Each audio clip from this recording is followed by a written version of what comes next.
Bonjour et bienvenue au webinaire en langue française du WDI. Exceptionnellement, notre webinaire a lieu le deuxième dimanche du mois. Alors la WDI est l'organisation mondiale qui défend les droits des femmes basés sur le sexe tels qu'ils ont été définis dans la CEDEF, la Convention de l'ONU pour l'élimination de toutes les formes de discrimination à l'égard des femmes. La WDI est à l'origine de la Déclaration des droits des femmes basée sur le sexe parce que les violences subies par les femmes sont le résultat de rapports sociaux historiquement inégaux entre les sexes, et c'est bien en fonction de leur sexe que les femmes et les filles subissent des violences et sont discriminées, et non pas en raison d'un sentiment métaphysique qu'elles auraient d'être des femmes. Alors notre déclaration, elle compte déjà plus de 38 000 signataires à travers le monde, provenant de 160 pays, et nous vous invitons à la signer à votre tour si ce n'est déjà fait. Notre déclaration, elle se compose de 9 articles, parmi lesquels l'article 1 réaffirme les droits des femmes fondés sur le sexe. L'article 4, il réaffirme le droit des femmes à la liberté d'opinion et d'expression. Et l'article 5, il réaffirme les droits des femmes à la liberté, de réunion et d'association. Alors aujourd'hui, nous recevons Catherine. Catherine est une lesbienne de Suisse romande qui a fondé l'année dernière l'alliance LGB, lesbienne gay bi de Suisse, soit en anglais LGB Alliance Switzerland, en partenariat avec Andrea, un homme gay de Zurich.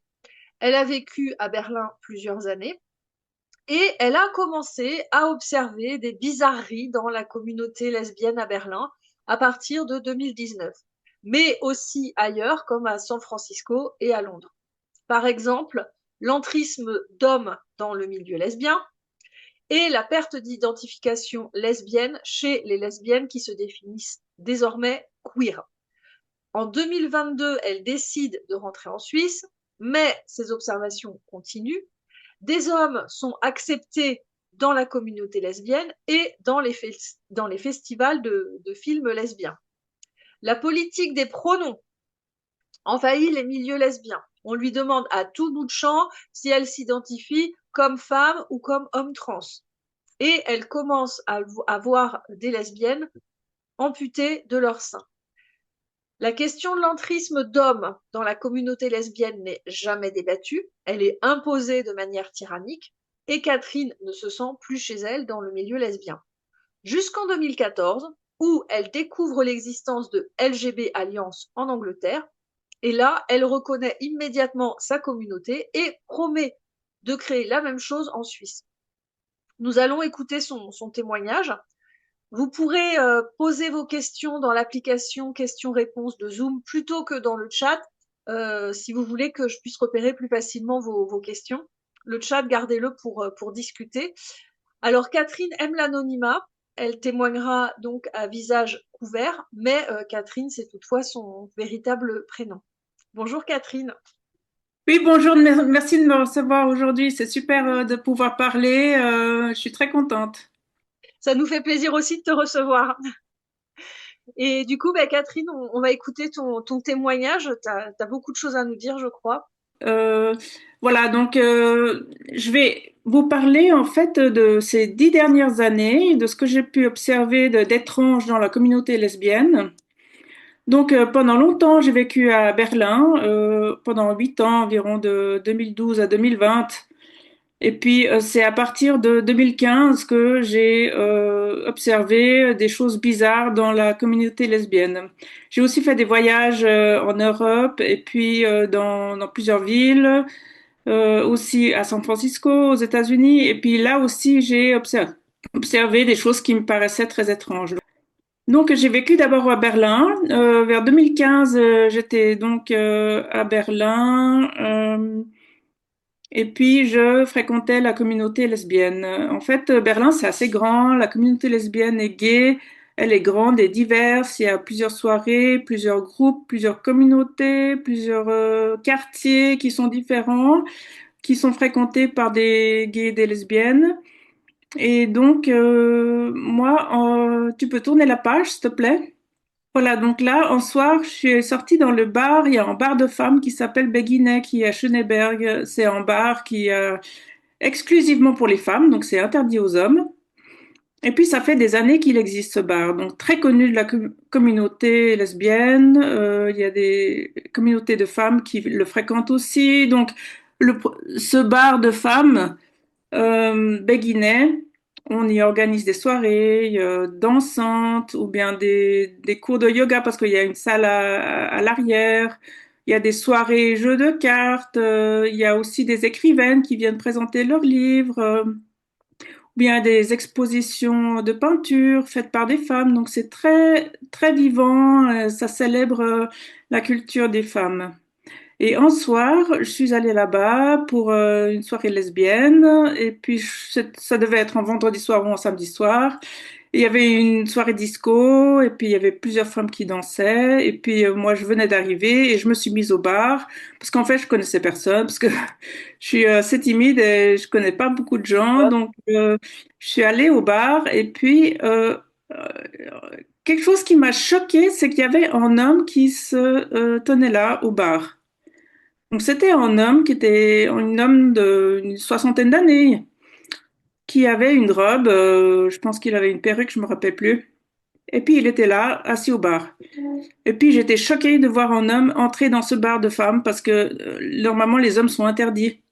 En fait, l'entrée du bar, c'est bien marqué le nom du bar, Beginner, et en bas c'est marqué en allemand Nur für Frauen, ça veut dire que pour les femmes.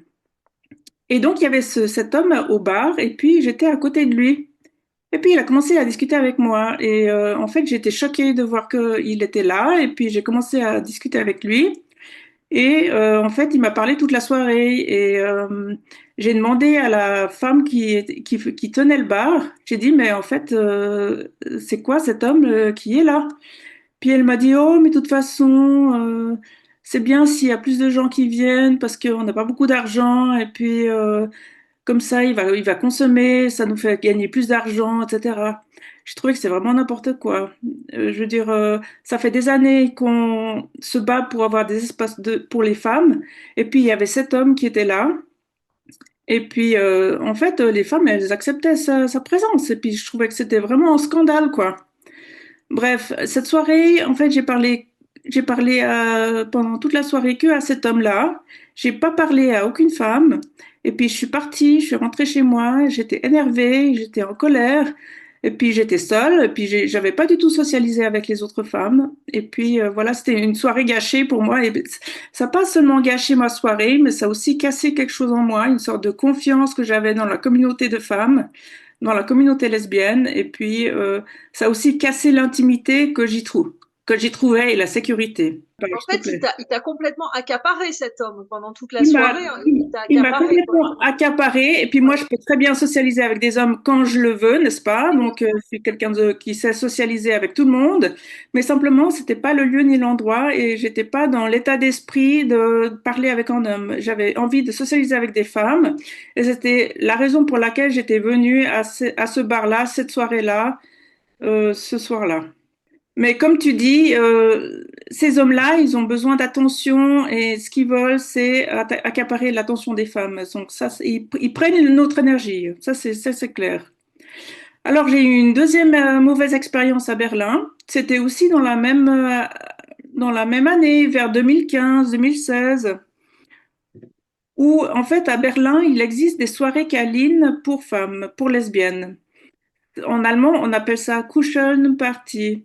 C'est des fêtes câlins pour lesbiennes et c'est une fois par mois. Et ça se passe dans un espace très intime, avec des lumières tamisées, avec des coussins par terre. Et c'est très cosy, avec des couvertures, c'est très chouette. Et c'est une femme qui organise ça. Et puis j'y suis allée deux fois. En fait, la première fois, c'était assez chouette, j'ai bien aimé. On était une trentaine de femmes à faire cette soirée-là. Et puis la deuxième fois, je suis arrivée et j'ai pas du tout aimé. Alors pourquoi j'ai pas du tout aimé? C'est parce que en fait, il y avait la présence d'un homme. C'est-à-dire que c'était une soirée pour lesbiennes, donc c'est explicitement lesbienne, en allemand c'est lesbienne, n'est-ce pas?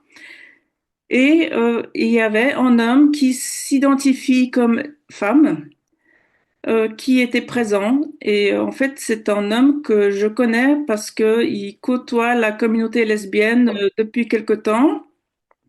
Donc, il est assez bien intégré dans la communauté lesbienne. Et puis, je l'avais déjà vu. Mais simplement là, il s'agissait d'une soirée câlin. Donc, il s'agissait on allait entrer en contact physique les unes avec les autres. Et puis, moi, je trouvais que c'était un scandale d'amener un homme dans ces soirées câlins lesbiennes. Donc, en fait, la soirée a commencé, on s'est mis en cercle, on s'est donné la main, et puis après, on devait faire des exercices pour entrer en contact physique les unes avec les autres. Donc, il y avait une personne qui devait se tenir en face de chacune d'entre nous. Et en fait, cet homme s'est mis en face de moi. Et il m'a tendu les mains, et puis en fait, on devait se prendre la main. Puis il m'a demandé, est-ce que tu veux faire cet exercice avec moi? Et j'ai refusé. J'ai pas voulu le toucher, cet homme. J'ai pas voulu lui prendre la main. Et en fait, j'étais vraiment dégoûtée parce que je me rappelle ses grosses mains avec ses longs ongles, c'était vraiment dégueulasse. Et puis ça m'a vraiment gâché la soirée et puis ça m'a gâché mon état d'esprit. Donc après, j'ai quitté le cercle et puis je me suis mise dans un coin. Et puis ça m'a vraiment cassé mon énergie et puis j'avais vraiment juste envie de rentrer chez moi, quoi. Et c'est ce que j'ai fait. Et en fait, ça m'a gâché ma soirée. J'ai pas pu socialiser avec des femmes, j'ai pas pu entrer en contact avec elles. Et puis de nouveau, il y a un homme qui voulait s'accaparer mon énergie, mon attention, le toucher avec mon corps. Et puis ça, j'ai refusé.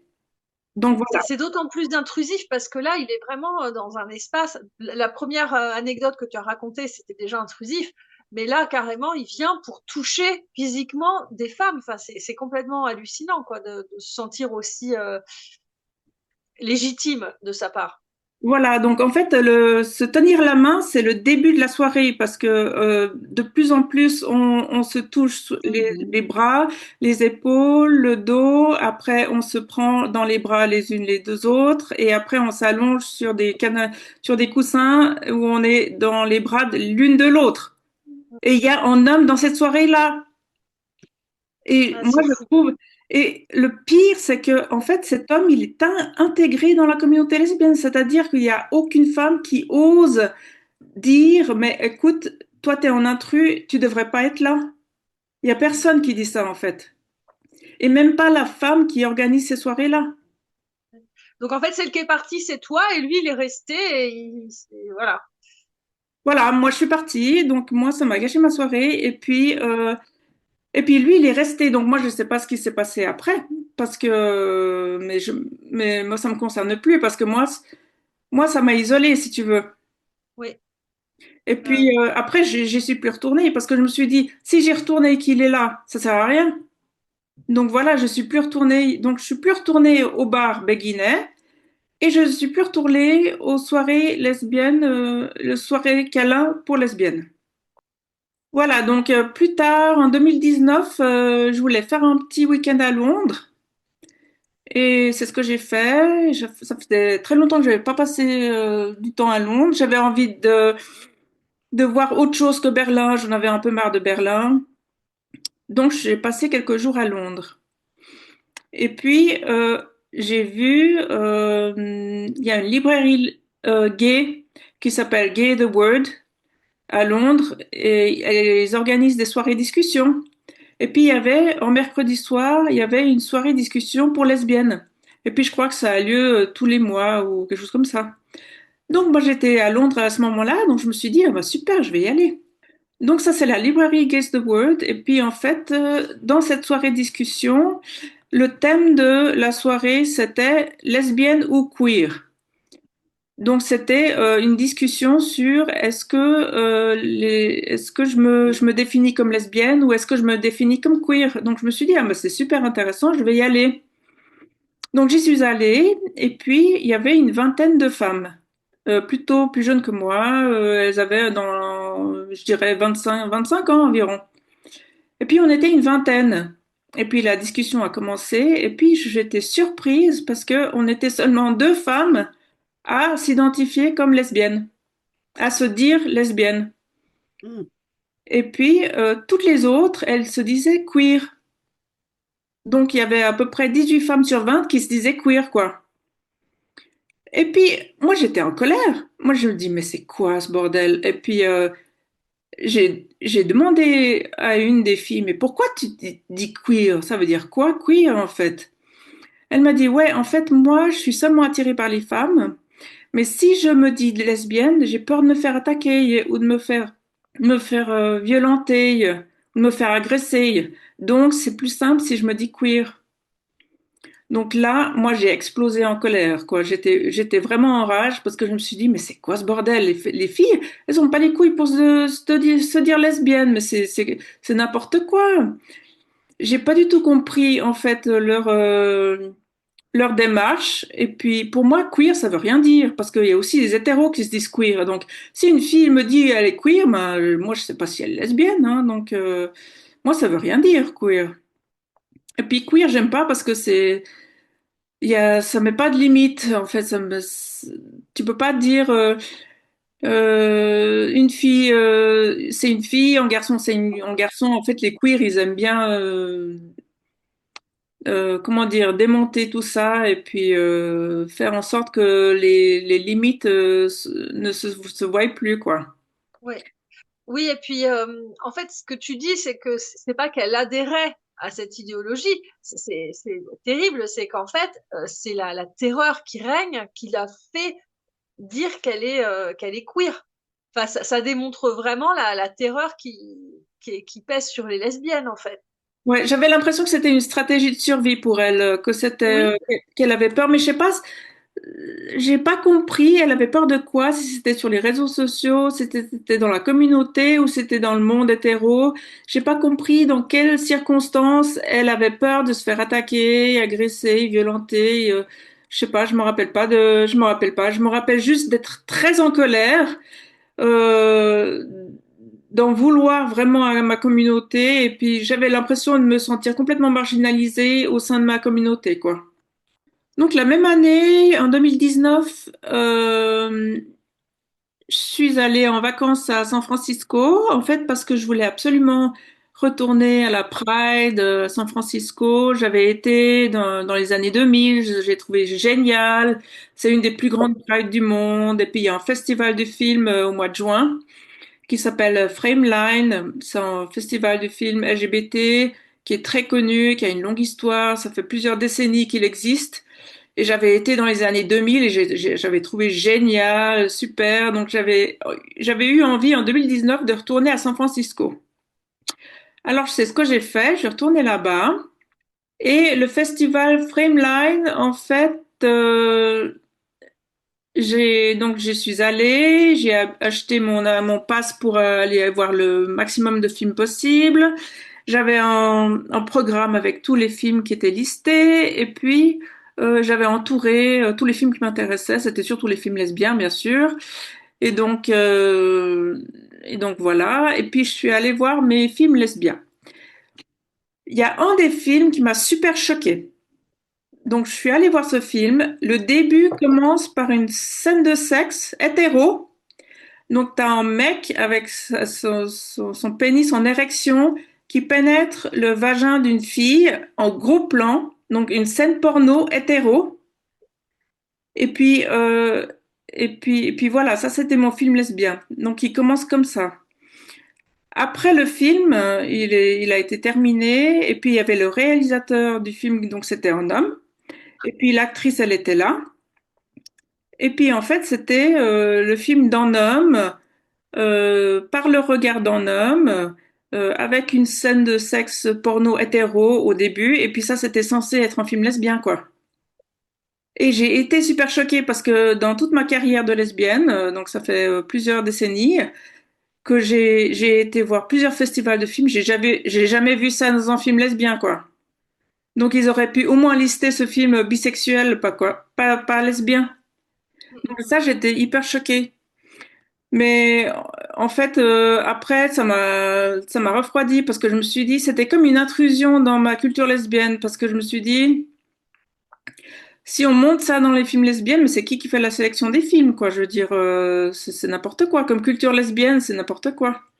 Mais c'est fou parce que les deux exemples que tu viens de donner, c'est d'une part des lesbiennes qui se disent queer parce qu'il faut pas se dire lesbienne, et d'autre part le mot lesbien dans lequel on peut mettre tout et n'importe quoi. Enfin, c'est vraiment, ça, c'est pas nous invisibiliser, c'est, Ouais, alors en fait, en préparant mon petit discours pour aujourd'hui, j'ai regardé les Frameline.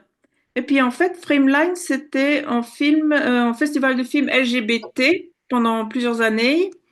En 2015, ils ont ajouté le Q, non LGBTQ, et en 2019, ils ont ajouté le plus LGBTQ+. Et donc, je suis mal tombée cette année parce que, ben voilà, ils ont fait la catégorie lesbien, lesbien plus, quoi. Donc, ça veut plus rien dire. Pour moi, ça veut plus rien dire, quoi. C'est pas la culture lesbienne, ça. Donc en fait, je suis rentrée après à Berlin, déçue de mon voyage aux US. Bon, je suis allée à la Pride, il y avait la Dyke March, il y avait plusieurs trucs que j'ai fait, mais dans la Dyke March aussi, il y avait pas mal de d'hommes qui marchaient avec nous. Euh, En fait, j'étais quand même choquée. Ça a quand même cassé la confiance en moi, la confiance que j'avais dans la culture lesbienne, quoi, dans la communauté lesbienne. Donc après, je suis rentrée à Berlin. Et puis en fait, j'en avais marre de Berlin, donc je suis rentrée en Suisse. Et puis je suis rentrée en Suisse en 2022. Et puis j'étais bien contente de reparler français et puis de retrouver mes marques en Suisse. Par contre, je connaissais plus personne parce que j'avais longtemps été loin. Donc il a fallu resocialiser, refaire un cercle d'amis. Et puis en 2024, je me suis dit, je vais sortir dans la communauté lesbienne pour essayer de me faire des nouvelles copines lesbiennes. Donc, j'ai décidé d'aller à l'association lesbienne Lilith. C'est une association lesbienne à Lausanne qui existe depuis les années 90, donc c'est les années 90, donc c'est vieux et puis il y a une grande histoire. Et puis je la connaissais même avant d'aller à Berlin. Je la connaissais cette association-là. Et puis je me suis dit, bah je vais y aller. Alors, je me tiens devant l'entrée et puis j'avais le trac parce que je me suis dit, ah chouette, je vais rencontrer une nouvelle femme, ça va être trop cool. Peut-être que je vais rencontrer le grand amour, on sait jamais. Ça va être trop cool. Je me faisais mon cinéma dans ma tête. Et puis j'ai sonné. Et puis la porte, il y a quelqu'un qui est venu m'ouvrir et la porte s'est ouverte. Et en fait, qui c'est qui m'a ouvert la porte? Eh ben, c'est un homme. Donc là, j'étais surprise. J'étais en colère ouais. et j'étais triste parce que je me suis dit, bah merde alors. Moi qui veux, moi qui veux connaître des nouvelles femmes, moi je tombe sur un homme, merde. C'est vraiment une façon de prendre tous nos espaces. Et en plus, c'est marqué de femmes homosexuelles parce que souvent les queers, ils ont tendance à pas vouloir utiliser le mot homosexuel parce que c'est clair, homosexuel, ça veut bien dire ce que ça veut dire. Ouais, Et alors, ils mettent femmes homosexuelles et puis malgré tout, ils mettent des mecs, quoi. ouais, alors en fait, Lilith, ces dernières années, elle se dit toujours association lesbienne. Par contre, Oui, elle inclut les trans, les non-binaires et tout ça. Et donc ben les oui, hommes, les hommes qui s'identifient comme trans aussi, n'est-ce pas? oui. Donc là, je suis rentrée à Lilith, il y a un homme qui m'ouvre la porte, et puis bah, je suis quand même rentrée, quoi. Et puis en fait, cet homme, je suis retournée plusieurs fois à cette association-là, et à chaque fois, il était là. Et cet homme, en fait, déjà, il se fait appeler elle par tout le monde, et puis il est très intégré dans la communauté. Et puis en plus, il fait l'animation des soirées. Il Oui, fait il prend toute la place. l'animation des soirées lesbiennes, n'est-ce pas? Donc il est au centre de l'attention. Il s'accapare l'attention de tout le monde. Et puis, en fait, c'est lui qui parle tout le temps, toute la soirée. C'est lui qui parle, quoi. Et puis, les filles, elles gravitent autour de lui. C'est ça, la communauté lesbienne. Moi, j'étais en colère. Je me suis dit, mais ce mec, je vais le jarter, tu vas voir. Je me suis dit, une fois, il n'était pas là, ce mec. Et heureusement. Et puis, j'ai réussi à discuter avec une autre lesbienne. Et puis elle était super contente que je lui parle. Et puis on a parlé un petit peu. Et puis moi, comme je connais pas très bien la communauté lesbienne à Lausanne, ben j'ai posé des questions. J'ai dit ben alors ça se passe bien, vous faites des soirées, comment tu rencontres d'autres lesbiennes? Puis elle m'a dit, ouais, en fait, on a un groupe WhatsApp, puis on se donne rendez-vous dans des bars, et puis on passe des moments comme ça. Puis j'ai dit, ah, puis alors, la dernière fois, c'était comment? Vous étiez dans quel bar? Elle m'a dit, ah, ben, en fait, vendredi soir, on était dans ce bar-là. Et puis j'ai dit, puis c'était bien cette soirée? Et puis elle m'a dit, ouais, mais en fait, tu connais tel et tel. En fait, elle me parlait de cet homme. Mm. Mais elle s'adressait à lui avec le pronom elle, n'est-ce pas? Parce que elles sont obligées, en fait, toujours. Mm. Mais elle me parlait de cet homme-là. Puis j'ai dit, oui, oui, je vois très bien qui c'est. Puis elle me dit, ouais, en fait, lui, il a fait une crise et puis on a dû l'amener en urgence à l'hôpital psychiatrique et puis ça a gâché la soirée, quoi. Mm. Mais je me suis dit, mais qu'est-ce qu'elles se font chier, les lesbiennes, à jouer les infirmières pour ces mecs en perte d'identité, quoi, franchement. On n'est pas là pour jouer la nounou avec eux. C'est vraiment n'importe quoi, franchement n'importe quoi.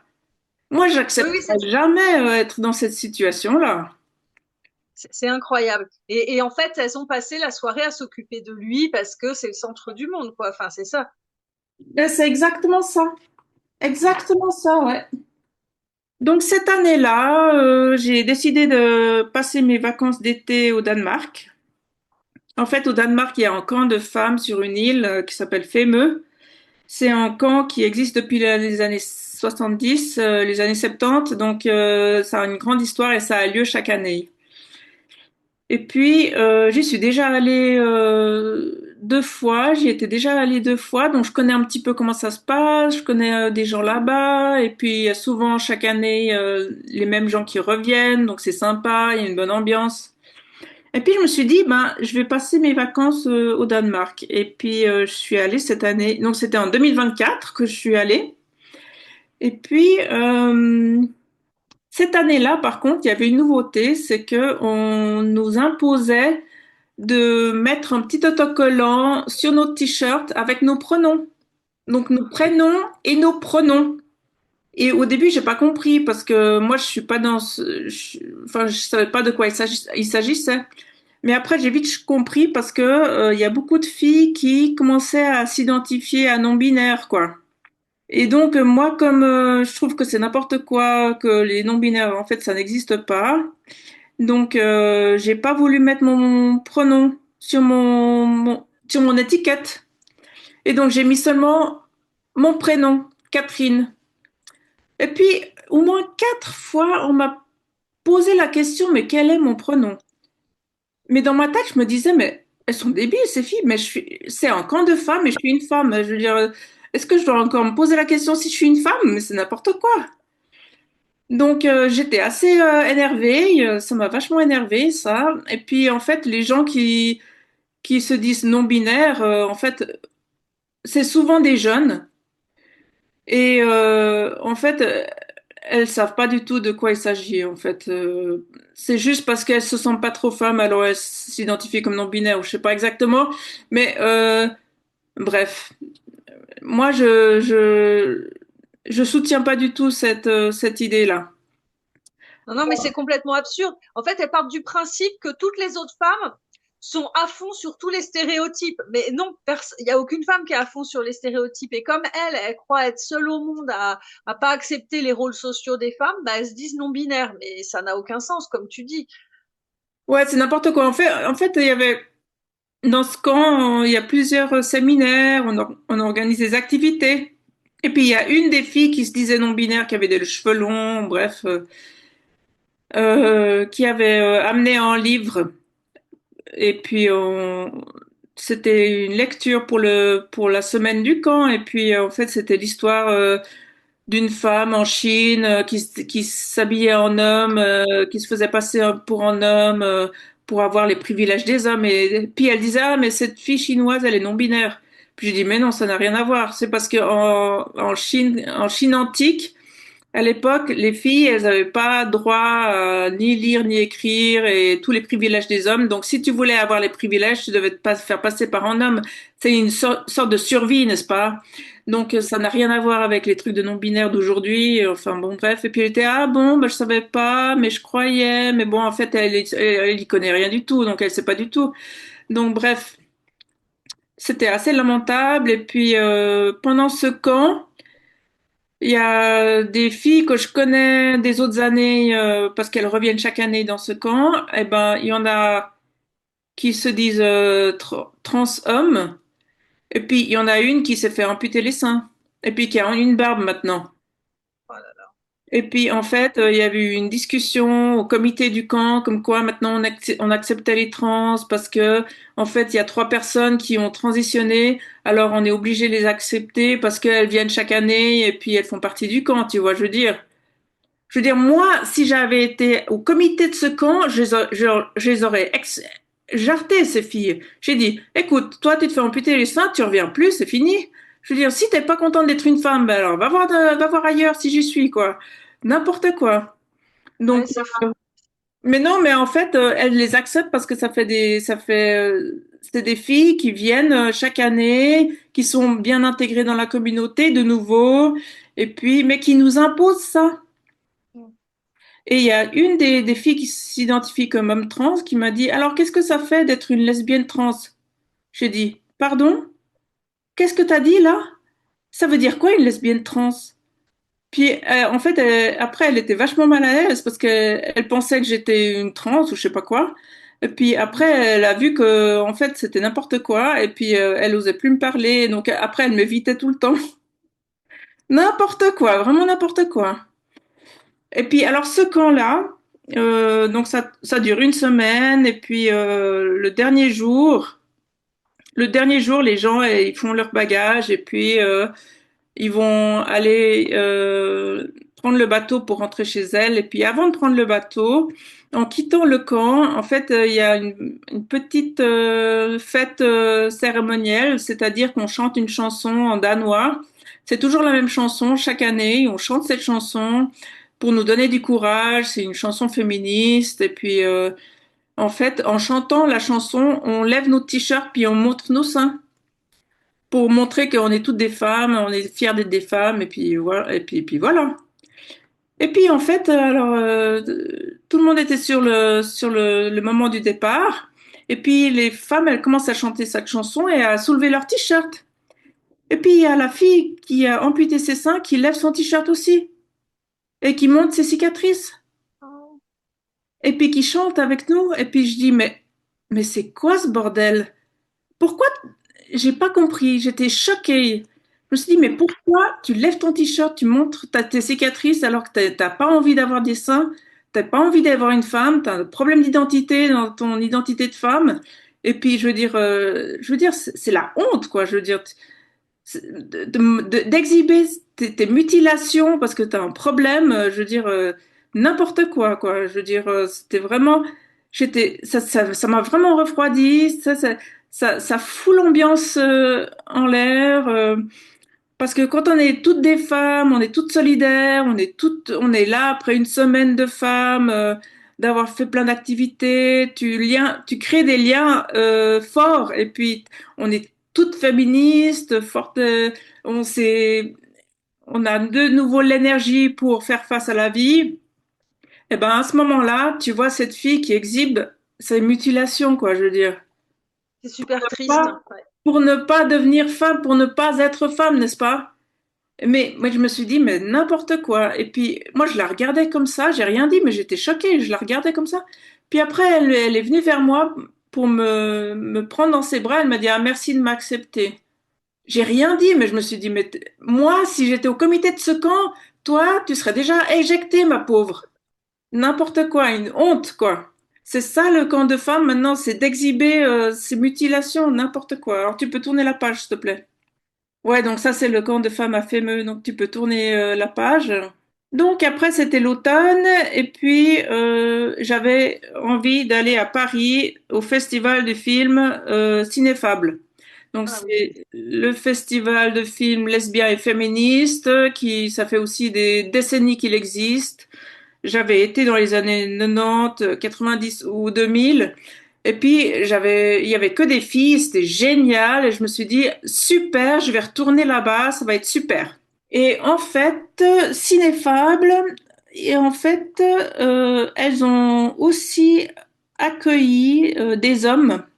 pendant le festival. Des hommes qui s'identifient comme femmes, donc des hommes aux cheveux longs, voilà. Et il y avait aussi des femmes avec une barbe, voilà. Donc en fait, festival du film, lesbienne féministe, normalement c'est en festival non mixte où il y a que des femmes. En 2024, ben il y avait des hommes. Ben voilà. Et puis et ces hommes, ils ont visionné leur film en plus. Donc ça, je trouvais scandaleux parce que donc il y avait deux films faits par des hommes. Donc il y avait un film, c'était un film d'une histoire d'un homme donc qui s'identifie comme une femme, qui rencontre une femme, qui cherche un logement et puis elle l'héberge chez elle, puis finalement ils emménagent ensemble. En fait, c'était une histoire parfaitement hétéro, Oui.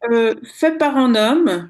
Et donc je me suis dit, mais qu'est-ce que ce film a à faire à Cinéfable? Parce que Cinéfable, c'est un festival de films lesbiens et féministes qui visionne des films faits par des femmes. Et lui, ce film, c'était fait par lui, par un homme, n'est-ce pas? Donc, Un homme hétérosexuel. et en plus hétérosexuel, donc bon voilà. Oui. Et puis le deuxième film fait par des hommes, c'était un film de boxe. Donc c'était des hommes qui s'identifient comme femmes et qui font de la boxe. Et puis c'était leur film. Et puis voilà, ils visionnaient ça. Et puis je me suis dit, mais qu'est-ce que ce film a à voir à Cinéfable? Parce que Cinéfable, donc je le répète, c'est un festival de films faits par des femmes et pas par des hommes. Donc je me suis dit, mais c'est qui fait la sélection de ces films là? C'est n'importe quoi. Donc là, de nouveau, j'étais en colère et puis je me suis dit, mais c'est n'importe quoi. Comment on peut accepter l'intrusion de ces hommes dans notre communauté lesbienne et féministe, quoi? C'est n'importe quoi. Voilà, mais malgré toutes ces expériences, donc j'avais quand même un petit espoir depuis 2024 parce que j'ai découvert sur Internet l'existence de LGB Alliance en Angleterre. Et puis ça m'a vraiment, c'était vraiment de l'oxygène. Ça m'a donné tellement d'énergie et d'espoir. C'était vraiment génial de voir LGB Alliance être créée en Angleterre et je me suis juré, ça, je vais créer en Suisse. Tu vas voir, ça va être génial, ça va tout déchirer, quoi. On va remettre les choses dans l'ordre, tu vas voir, on va faire le ménage, là. Ouais, c'était vraiment trop super. Donc, ça, j'ai découvert en 2024 sur Internet et puis j'ai regardé leurs vidéos YouTube, elles avaient déjà fait des conférences et c'était vraiment génial. Mais après, ça a pris du temps pour que j'organise quelque chose en Suisse parce que je connaissais personne. Bien sûr, je pouvais pas parler de ça dans la communauté lesbienne, que je côtoyais plus du tout d'ailleurs. Donc je connaissais pas de lesbienne, pas de gay, pas de bi. Puis je me suis dit merde, comment je peux faire? Parce que en Suisse, selon la loi, t'es obligé d'être deux pour créer une association. Donc il me fallait un partenaire. Et heureusement, c'est grâce à WDI, c'est grâce aux féministes critiques du genre que j'ai enfin fait la connaissance d'un homme gay à Zurich. Et puis lui aussi, il voulait absolument créer LGB Alliance. Alors c'est ce qu'on a fait. En 2025, on a créé LGB Alliance. Voilà, donc ça a un peu changé les choses pour moi.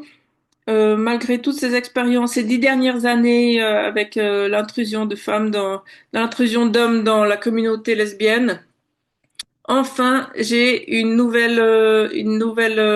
nouveau projet qui me tient à cœur. Et puis voilà. Et puis après les deux slides qui vont suivre, donc c'est simplement, je présente un peu LGB Alliance, mais je sais pas si vous voulez que je parle de ça maintenant ou bien si tu veux me poser des questions sur autre chose. Oui, bah si, je veux bien que tu nous présentes les valeurs. C'est intéressant de développer un petit peu ce que c'est qu'LGB Alliance. Je sais pas si on connaît toutes de quoi il s'agit. Alors, LGB Alliance, c'est l'alliance des lesbiennes, des gays et des bi. Donc ici, c'est en Suisse. Donc nos valeurs, c'est que on a une définition claire et précise de ce qu'est l'homme et la femme. Donc, la femme, c'est un être humain adulte de sexe féminin, n'est-ce pas? On défend la réalité biologique, c'est-à-dire le sexe est binaire et immuable, donc on peut pas changer de sexe. L'orientation sexuelle est basée sur le sexe et pas sur le genre. Donc, je suis attirée par une femme parce que c'est une femme, pas parce que c'est un homme féminin. Nous sommes pour la non-mixité, pour les espaces non mixtes. Donc, c'est-à-dire que on veut que les hommes gays puissent avoir le droit de se réunir sans la présence de femmes, et de même que les lesbiennes aient le droit de se réunir sans la présence d'hommes.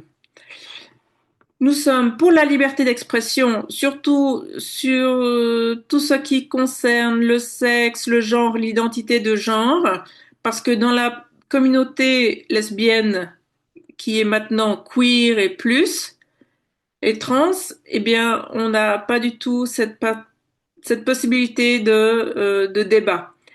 C'est plutôt un esprit totalitaire qui règne dans ces communautés, et puis on est absolument forcé d'accepter le statu quo qui n'est jamais mis en question. Donc chez nous, c'est l'inverse. On a beaucoup de débats et on peut parler de tout. Et enfin, nous sommes non partisans, donc nous sommes ni de droite ni de gauche.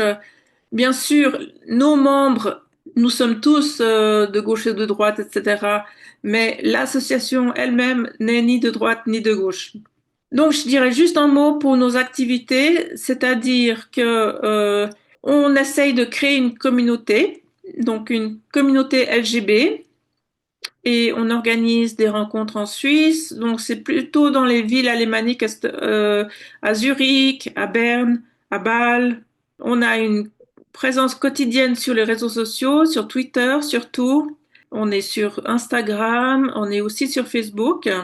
On écrit une newsletter 4 fois par année à nos membres pour leur résumer un petit peu les activités qu'on a faites et pour leur donner les dernières news. On a été interviewé par des journalistes suisses en allemand, en français ou en anglais.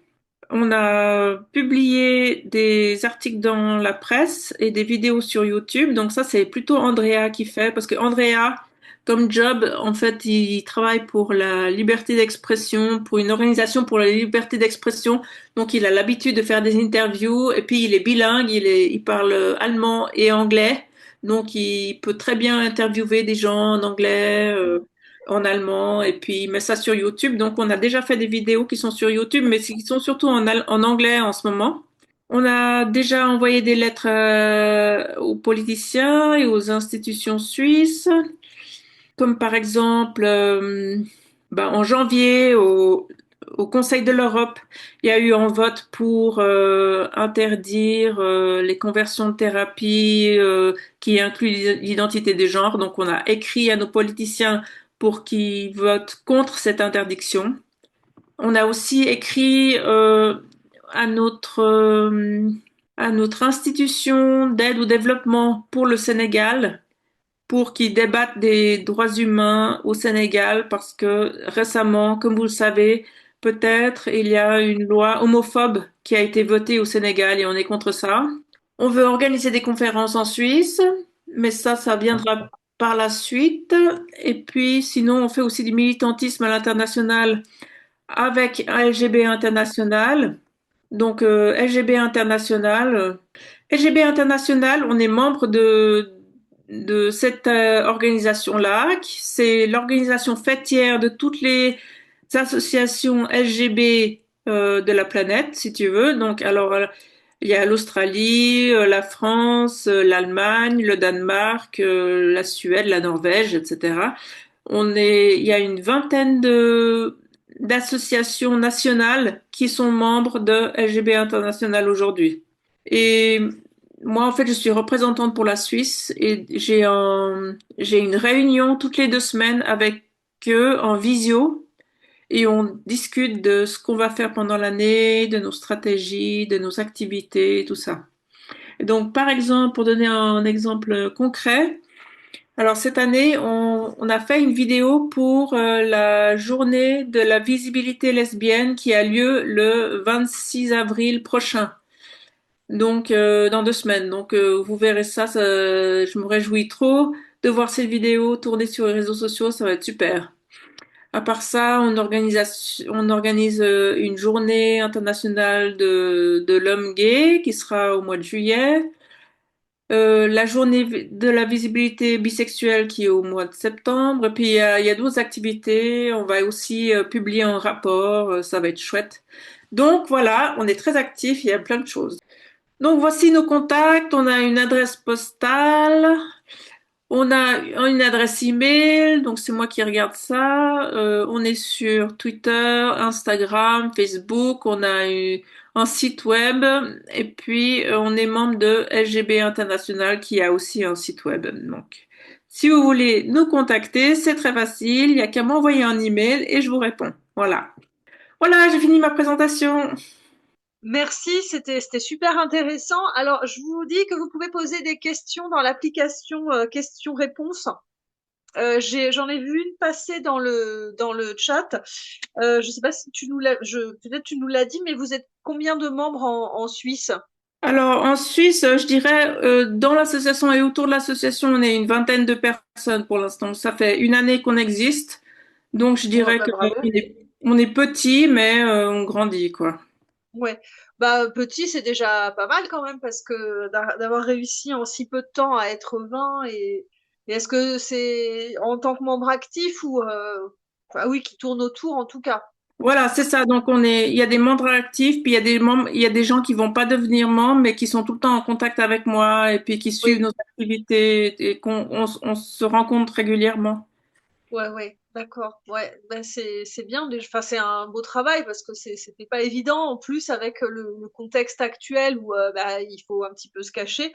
Euh, Poser les questions, hein, donc questions et réponses parce que moi j'en ai des questions. Mais tu disais que votre idée c'était aussi d'organiser des rassemblements. Est-ce que vous avez déjà commencé à faire ça, à organiser des rencontres justement, ce qui manquait aussi. Dans la communauté lesbienne, des rencontres lesbiennes en non-mixité, ou voilà. Est-ce que vous avez commencé à faire ce genre de choses?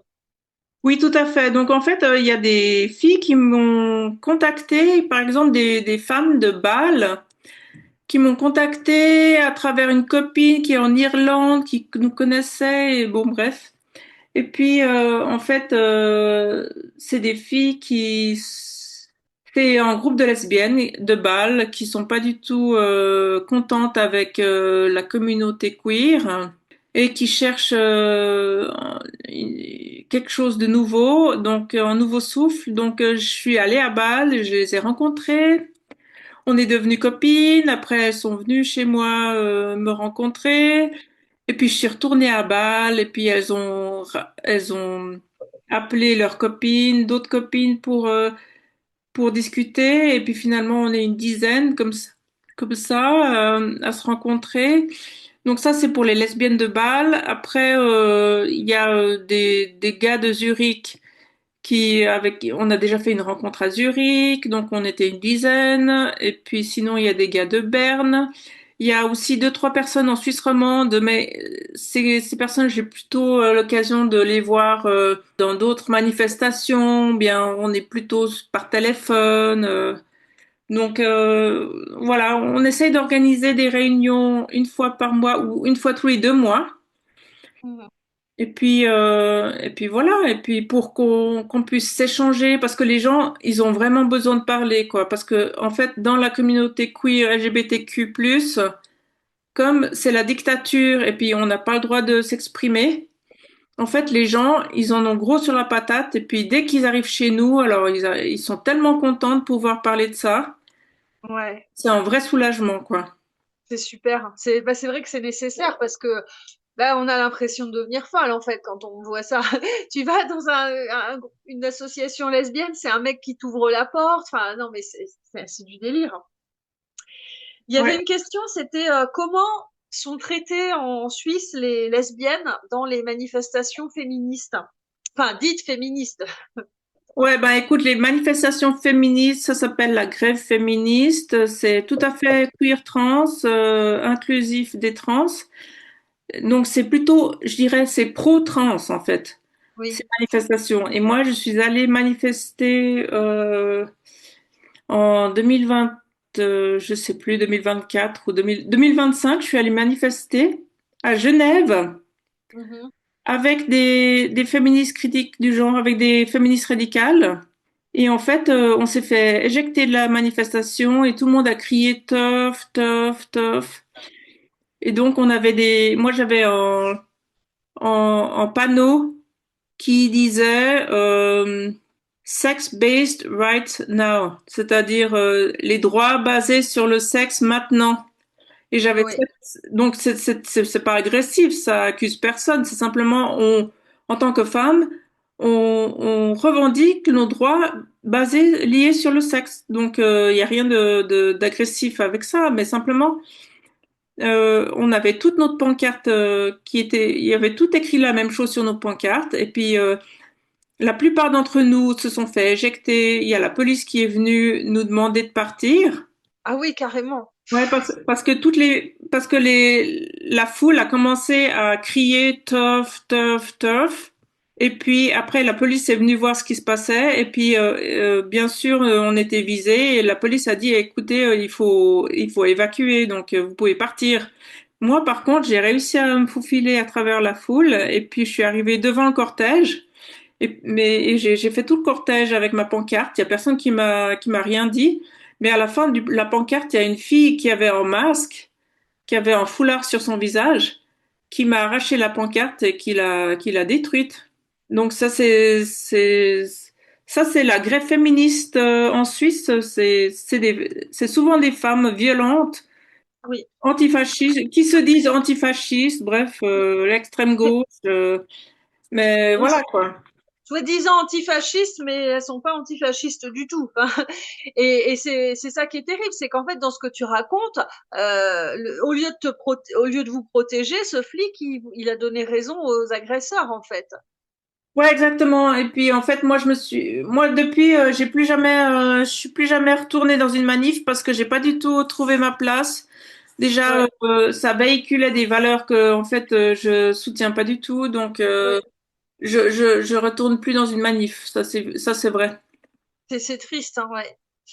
Et j'ai une question aussi. Bah, vu le clivage générationnel, hein, parce qu'on sait que c'est une idéologie qui est vraiment souvent portée par une certaine génération.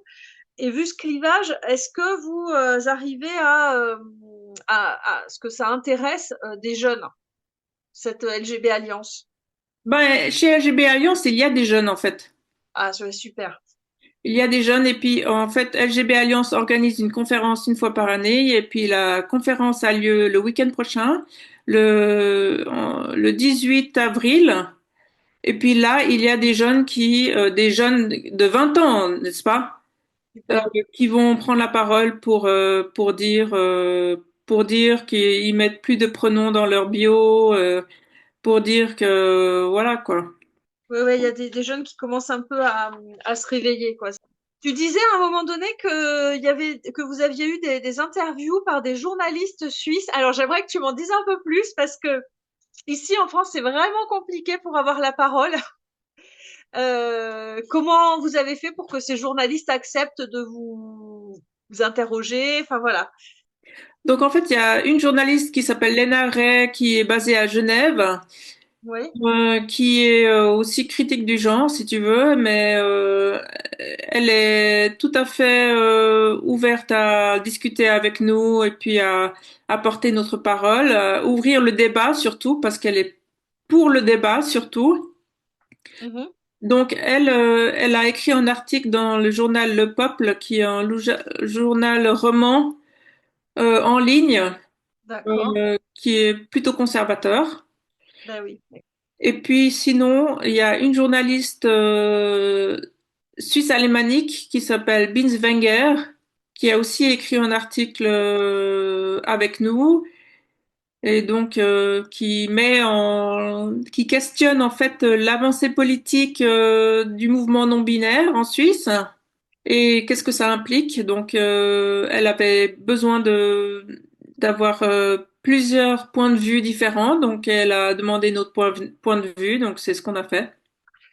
C'est complètement incroyable. Enfin, je veux dire, il y a 30 ans, on aurait dit aux gens, ben, en fait, en 2026, pour défendre les droits des personnes homosexuelles, ben, il faudra compter sur un journal conservateur, parce que les autres, ils voudront pas défendre les personnes homosexuelles, mais les gens nous auraient pas cru.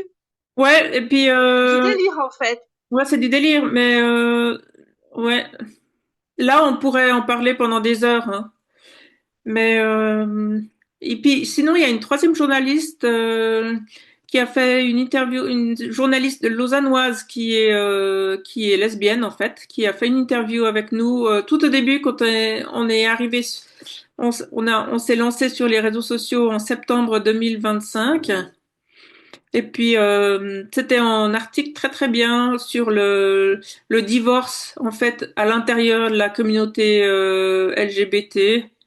Donc le divorce des LGB et des contre les TQ+, en fait. Ouais, ouais. C'était Mais un c'est fou. article super. Ah, mais c'est génial parce que, en plus, enfin, ce que je trouve incroyable, c'est qu'on est obligé de parler de divorce, alors qu'en fait, il n'y a même pas eu de mariage. Enfin, c'est des sujets qui n'ont jamais rien eu à voir les uns avec les autres. Et il y a une autre question dans le QER, c'est est-ce que vous arrivez à avoir de l'audience parmi les médias de gauche?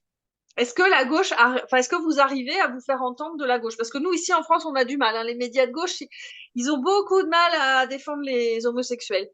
Eh ben en Suisse, je dirais pas pour l'instant parce que pour l'instant on est très petit, donc les gens, Oui, on est un peu invisible pour l'instant. oui, Mais comme par exemple sur Instagram, il y a la communauté LGBT qui commence à nous suivre. Donc, de toute façon, il va y avoir un clash à un moment donné. Mais par exemple, sur les réseaux sociaux, la gauche, je dirais, aux États-Unis, il y a une gauche qui se réveille, qui est critique du genre maintenant. Donc, d'accord. Ah, donc, bonne nouvelle.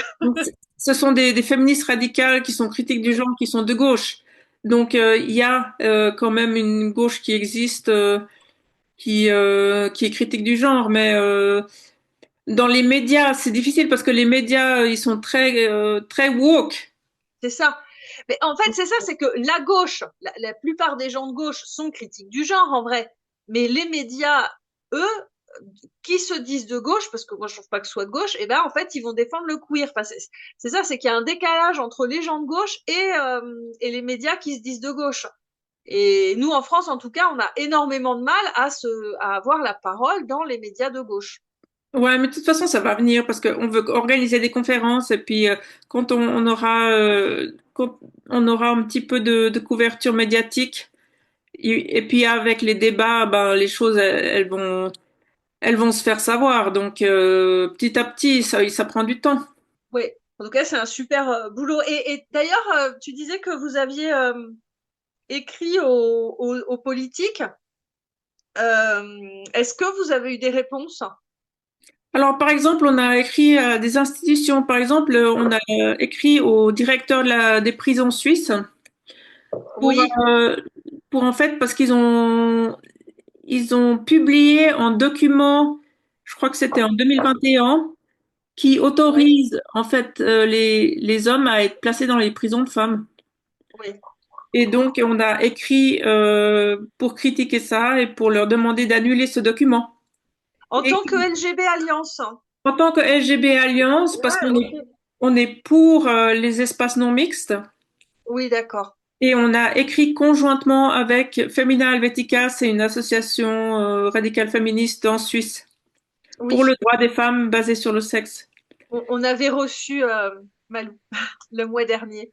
Voilà. Et, Donc, en fait, on a écrit une lettre au directeur de la prison qui nous a répondu, mais bien sûr, la réponse a été décevante parce qu'il nous a dit comme quoi que leur politique s'inscrivait dans le mouvement international et puis que c'était tout à oui. fait à la mode de faire ça, etc. Donc, voilà. Mhm. Ouais, mais c'est intéressant parce que du coup, vous allez, en fait, vous défendez aussi, parce que pour les prisons, c'est quand même les droits des femmes qui sont vraiment menacés hein, dans cette question de prison.